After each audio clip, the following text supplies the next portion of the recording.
গল্পের নাম প্রথম প্রেম। আমি তখন দশম শ্রেণীতে পড়ি।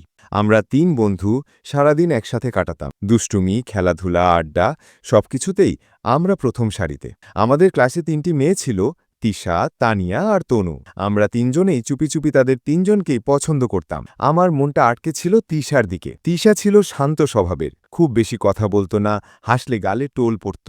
পুরো ক্লাসরুমটা উজ্জ্বল হয়ে যেত। মনের ভিতর সারাক্ষণ শুধু তিশারই ভাবনা।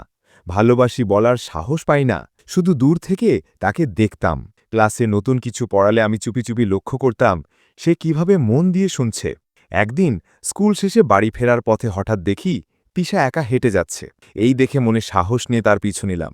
ভাবছিলাম কথাটি বলবো, তিশা, তোমাকে ভালোবাসি, কিন্তু মুখ খোলার আগেই তিশা বাড়ির কাছে পৌঁছে গেল, আর আমি অন্য পথে চলে গেলাম। এইভাবে অনেকবার বলবো বলে তিশার কাছে গেছি, কিন্তু কোনোদিনও বলতে পারিনি। আসলে বুঝলাম, ভালো লাগার কথা বলা যতটা সহজ মনে হয় ততটা নয়। তবে আজও যখন সেই সময়টার কথা মনে পড়ে, মনে হয় প্রথম প্রেম হয়তো পূর্ণতা পায় না, কিন্তু তার স্মৃতি সবসময় মিষ্টি হয়ে বেঁচে থাকে। আল্লাহ হাফেজ।